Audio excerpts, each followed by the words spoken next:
Well, what I did was, you know how you got to answer questions when you join a group? So I always have in there, would you like a copy of my free ebook? They say yes. They put their email address in. They go on my email list. So I make sure that everybody gets on my list that way. And how I make sales in there is I give a lot of value. So, you know, I just give tips and I share stories and I ask people questions. And I'll usually do a lot of live streams in there and just talk to the people that are in there, answer their questions, give them advice. And anytime I want to sell something, I'll usually just do a sales post directly in the group with a link to buy, or I'll do a live stream, like a webinar style one, and sell something at the end. And I've had multi 6-figure launches in the group. Like the first one was 105,000, and then my biggest one was 750K a few years ago, selling my online courses. Yeah, it's pretty cool. Congratulations! That's really cool. Thank you. I've never heard anyone say that they launched this kind of number, that they were able to launch this kind of number of a Facebook group. That's amazing. So you must have really curated the group. So usually how busy are you with that group? Are you like a few hours per day in it and giving value and stuff, or how does it work? No, I'm not. I'm actually really kind of lazy with it. Like maybe one post a day or every second day. I have little kids as well. So I guess when I first started the group, I was really in there a lot more. Now my time's a little bit more limited. So just once a day or every second day. I usually write a lot. So I write a lot of posts like on Instagram, or just have thoughts or ideas or stories that I like to tell. And I just ask a lot of questions. I'm a very curious person. So I might wonder something about someone or myself and ask it. And I know that a lot of other people will be, you know, going through that same thing. So it's really community focused. I think the topic of dopamine is interesting because it's in general the molecule of motivation. So that means that dopamine keeps you going. And one thing that Huberman pointed out is you should not associate dopamine release with reaching a goal, but just focus on work. Progress. Yeah. And he also, what I, for example, try to implement, that I consciously focus on just the process. For example, I like to work out. And I, like 10 years ago or 20 years ago, when I worked out, I tried to reach a certain goal, like looking a certain way, a certain type of body. And then I would check and be disappointed or not disappointed or stuff like that. Nowadays, what changed because of that knowledge about dopamine is I just focus on the process and just the work. And I'm happy if I've done an intense workout and I don't really care anymore what I look like so much. I'm like, okay, if I just focus on the activity and if I just try to find pleasure and motivation just out of the activity itself, the work, then I'm already fine. And this is a very important change, because a lot of people that are successful, once they reach their goal, they start being depressed. Why? Because their dopamine is gone. But dopamine... That happened to me. Really? Yeah. Tell me about it, please. It did. I wanted to build $1 million business. I wanted to hit 6-figure months, and that was my goal for a really long time. And I got there. And it was, now what? Now what do I do? And I got really kind of flat for like a long time. I still managed to keep it consistent until I had a second child, and then that put things out of balance for me. And then the pandemic happened, and that put things out of balance. But like it was, but when I was getting to that point, I was so in flow, so much dopamine, because I was just enjoying what I was doing. I had something to work for and I loved it. But then, when I'd got there, I was like, well, what do I do now? Do I want $200,000 months? That doesn't excite me though. Like, I don't need that much more money. There's nothing else that I want. So it actually took me a really long time to realize that where my dopamine comes from, or what I like doing, is like I actually love helping my clients to get their wins and their results. And so if I make that my mission, it never ends, because I'm just like, how can I help that person get this, and then that person, and then I celebrate with them. And well, it's working at the moment. Yeah, but I literally had that experience. So Amazing. Yeah. And you automatically, I think because you're smart, you figured out a way to deal with your internal reactions in a way that's productive. And I think the right way is just to set a goal that is not so specific, but more focused on the activity and focused on an ongoing process, so that you can keep enjoying the process, because it never ends. And I also think that you did it in a productive way, because it keeps away anxiety a little bit. Because if you focus on yourself, for example, with stage fright, I used to have a lot of stage fright. But if I just focus on helping other people, then the focus is off of myself, and then I don't need to worry about myself so much. Yeah, I literally had my first speaking event in like 3 or 4 years last month, and the same thing happened. I was so anxious before I went up on stage, and then I was like, you know what? I'm literally just here to help people, and that's what I'm going to do. And I'm going to pick a couple of people in the audience to like make eye contact with and talk to, that are engaging, and then it goes away, because you're like, I'm literally just trying to help them. I just believe that there's a physical and the non-physical to everything. So you can go with the law of attraction as though like just thinking about something or asking the universe for something, but also what you're actually doing is putting that thing into your reticular activating system. Do you know much about like the RAS, reticular activating system? I've learned about it at university. I'm a doctor. Amazing. Yeah, cool. There you go. You can tell me about it. No, but I use that strategically. So I'm like, okay, so if there's something I want to manifest, which is just bring into my life, basically create, then I need to put that thing into my reticular activating system, and then my brain will just go to work looking, scanning for the opportunities to make that happen, or coming up with ideas to make that happen. So I guess I used to think that like the universe was giving me ideas and opportunities, but actually my brain is coming up with ideas and looking for opportunities. But I still believe in both, because some things have happened that I cannot explain. Yeah. That when I've said I wanted something and then it just happened. So yeah. Yes, absolutely. It's for me, I believe that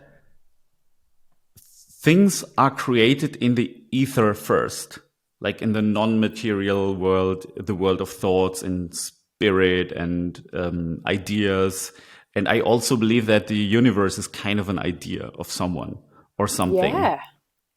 And so because if you zoom into like any type of stuff, then it's disappears, and it's just energy that's left, vibrational energy, with anything, be it like this can of water or this paper. It's just energy. If you zoom in, if you put it on a microscope, at some point everything disappears.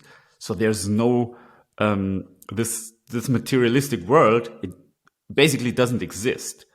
There's nothing. It's just like some electrons swirling around, and then the nucleus, protons and neutrons. And it's basically nothing. Like, and you can fire, for example, hydrogen atoms through anything, and it just goes through. So anything. So the only real thing, this is how I perceive the world, is consciousness. And so everything is just an idea. And either we are just one being playing with puppets, just like when you were like maybe little, and then you had like small puppets, like Barbie puppets or something that you played with. I think it's kind of dinosaur, or Lego or something. it's kind of like that, like when you play, like, with man and woman and then walking, and it's still you, but you're playing like these different parts.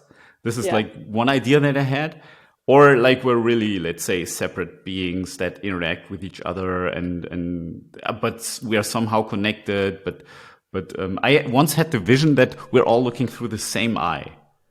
I had a vision where, like, I did a meditation, and I had a vision where we all look through the same eye, and each and every being is like just one being. We're all one being. This was like a vision that I had, and I was like, okay, That's a interesting. trippy meditation. Yeah, totally. It was very trippy. I once, And one of my favorite, you just basically went on my favorite rant. Like if I get drunk, I will just go up to everyone and be like, what are you if you don't have any beliefs? They're like, nothing. And I'm like, exactly. Like, let's change them all. Who could you be if you changed everything that you believe about everything? Like you're just nothing with beliefs. And yeah, it's fun. that's cool. Um, I like I like the simulation theory. Have you heard of it? A little bit, not too much. You'll have to fill me in. Yeah. So the theory is this. Elon Musk brought it to my attention.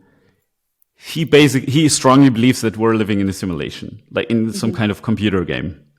Why? He said mathematically it's very improbable that we're in, quote, base reality, because if you look at computer game development, how old is it within our human species? Maybe 30 years, 40 years or something. And it was like very basic. And now it's super realistic already. Like with some computer games, you cannot even tell if it's like real or not, like if you watch it on a screen. So the experience is very real. We just had maybe 40 years. What if a civilization had 40 million years? Assuming that that aliens exist out there, other civilizations that are smart, they could also produce computers. And of course, if they make computers, they're going to make computer games. And so there could be like even layers on top of that. It could be simulation within simulation within simulation. It's not a problem to do that. Just like in this reality, we can create simulations, and you can do things within things. So, and he said, given that, just calculating the sheer numbers, it's very unlikely that this is original base reality. It's just 99.9% not possible. I mean, not 100%, but close to 100%. It's very, very unlikely. And then that makes me think, okay, so maybe this is why spirituality works.